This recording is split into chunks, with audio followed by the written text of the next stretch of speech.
Imagine a place so dead, even weeds refused to grow.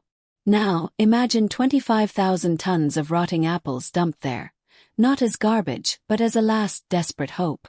What happened next would shock the farmers, the scientists, and the entire world. This is the story of how waste turned into wonder. You never forget the smell of too many apples, Anna Whitaker would say years later. Sweet, sour, and just a little sad. It all began one late autumn in the heart of Hawthorne Valley, a place where rolling hills were lined with apple trees as far as the eye could see. That year, the harvest was unlike anything anyone had seen before. The branches had been heavy for weeks, bowing under the weight of their fruit, and the farmers worked day and night to gather it all. Crates stacked high, barns filled to bursting, and still more apples kept coming. At first, the farmers celebrated their bounty. But celebration quickly turned to worry, and then to panic. The cooperatives were full. The processing plants couldn't take another load. Even the juice factories turned trucks away.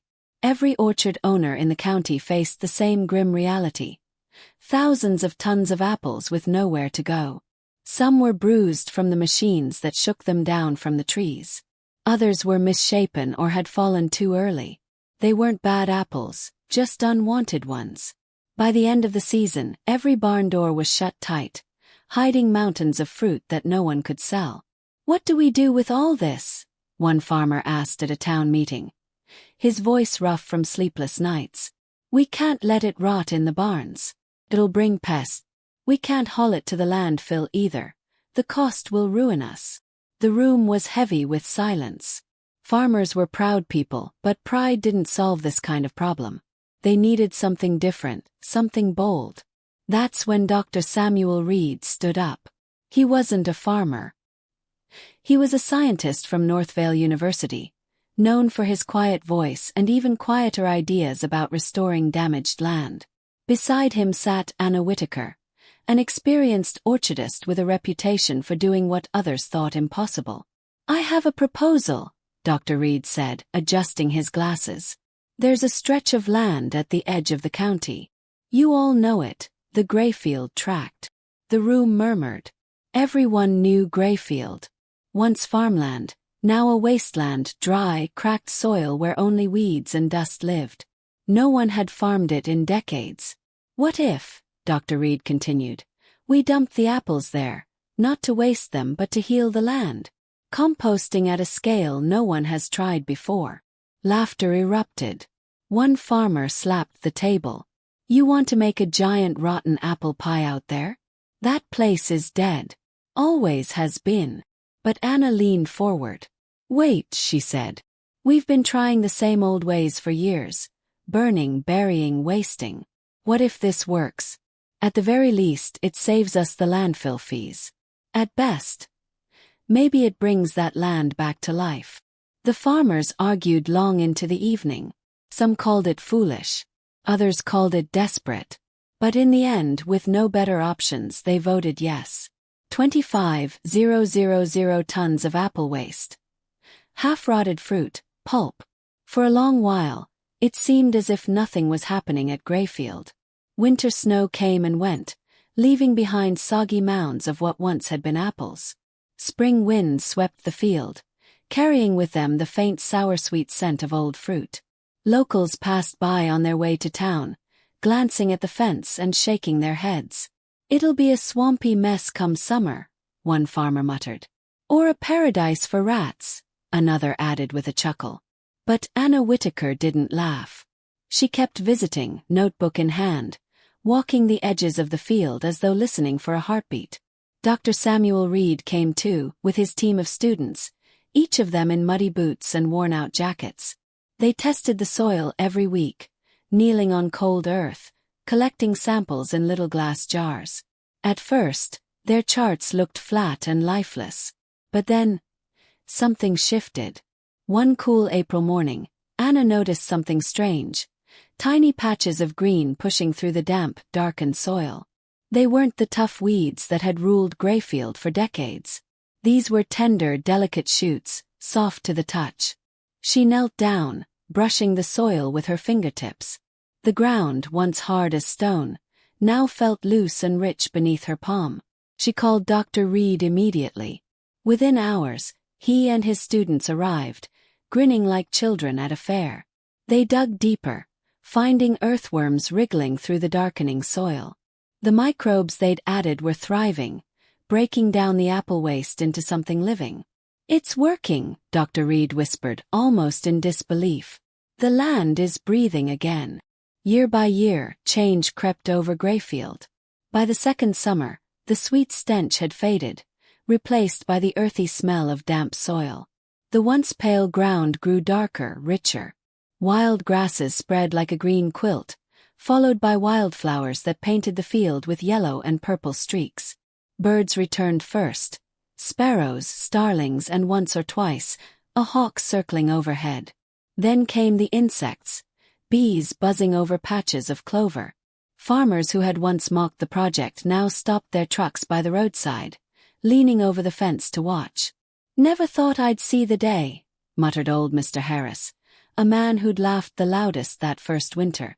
By year 5, shrubs and low bushes began to appear, and the soil turned a rich, dark brown. Anna would walk the field, running her fingers through the loose dirt, her heart swelling with something she couldn't quite name. Hope, perhaps, or the quiet pride of someone who dared to believe. Dr. Reed often joined her, standing with his hands in his coat pockets, gazing over the field like a painter before a half-finished canvas. "Give it time," he always said. "Nature has its own clock." And then, after nearly a decade, it happened, the miracle they never truly expected. One spring morning, Anna spotted a small cluster of saplings rising from the field. Their leaves were bright and unmistakable. Apple trees. Real, living apple trees, born from the seeds buried long ago in that mountain of waste. She laughed aloud, a sound that startled the crows nearby. "Sam, you need to see this," she called over the phone. When Dr. Reed arrived, he didn't speak at first. He just stood there, one hand pressed to his mouth, eyes wide with wonder. "Well," he said finally, "it looks like the field decided to give something back." Local newspapers caught wind of the discovery. 2 decades passed since the first load of bruised, forgotten apples was dumped onto the lifeless soil of Greyfield Tract. What began as a desperate experiment had grown into something far beyond what anyone imagined. Where there had once been dust and stubborn weeds, there now stood an emerging forest of apple trees, their branches heavy with fruit. Wildflowers painted the ground with color. Birds built nests in the canopy. Butterflies danced in the warm breeze, and the air smelled faintly of apples, even in midsummer. Anna Whitaker, her hair now streaked with silver, walked slowly along the old fence line one crisp autumn morning. Her boots crunched on the soft soil that once resisted even the touch of rain. In her hands she held a basket, not for waste, but for the small, imperfect apples that now grew here by the thousands. She paused beneath one of the oldest trees, its bark scarred but strong, and looked up. "Who would have thought?" she whispered. Dr. Samuel Reed stood not far behind her, leaning on his walking stick. He too had aged, but the spark in his eyes had not dimmed. Around them, children from the local school were running between the trees, laughing as they picked apples. Parents followed, snapping photos, telling the story in hushed voices. This used to be dead land. They saved it with garbage. Sam chuckled quietly. They called it trash, he said, but nature called it a gift. Anna smiled. Do you remember the first time you stood here, Sam? The stench, the flies, the jokes they made about Fruit Mountain. I do, he replied. And I remember you saying, let's give it a chance. We didn't know it then, Anna, but this field wasn't just hungry for apples. It was waiting for forgiveness. By the 20th year, Greyfield was not just fertile, it was thriving.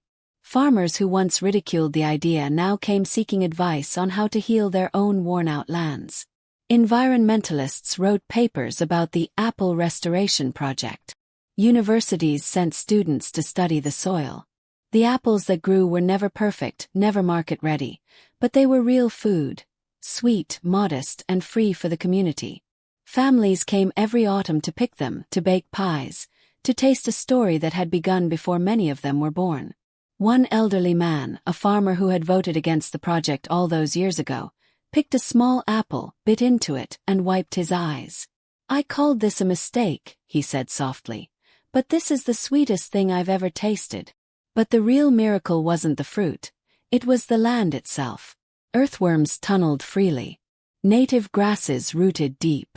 Birds, bees, and even deer made their home there. A place once written off as barren had become a miniature ecosystem, humming with life. Anna and Sam often spoke to visitors about the lesson Greyfield had taught them. That waste is only waste if we choose to waste it, that sometimes what we throw away is the very thing the earth needs most. It wasn't a quick fix, Anna told a group of students one spring. It took patience, took faith. But most of all, it took believing that something ugly can still become something beautiful. On a golden evening, with the sun sinking behind the hills, Anna stood beneath a tree heavy with fruit. She reached up, plucked a small apple, and wiped it on her sleeve, just as she had seen Sam do years ago. The skin was thin, the flesh pale yellow. She bit into it. It was sweet. Sweet in a way that had nothing to do with sugar and everything to do with the story behind it. "This," she said aloud, holding up the apple for the group gathered around, "is what hope tastes like." The children clapped. The parents smiled. Sam laughed, shaking his head. "Not bad for a mountain of rotten apples, eh?" The tale of Greyfield spread far beyond Hawthorne County. Other towns tried similar projects, using orange peels, grape skins, even coffee waste, to bring life back to damaged lands. And everywhere Anna and Sam went to tell their story, they ended with the same truth. Nature remembers. Give her the right ingredients, the right respect and time, always time, and she will return the gift 100-fold.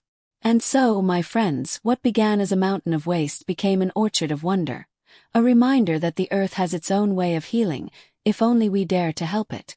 If you were inspired by this story, imagine how many more forgotten places could be brought back to life. Sometimes the answers aren't complicated, they just take courage and patience. What do you think? Should more communities try things like this? Would you visit an orchard that grew from trash? Leave your thoughts in the comments below. And if you want to hear more real stories of hope and transformation, make sure to like this video, subscribe to our channel, and hit that notification bell because the next story might just change the way you see the world.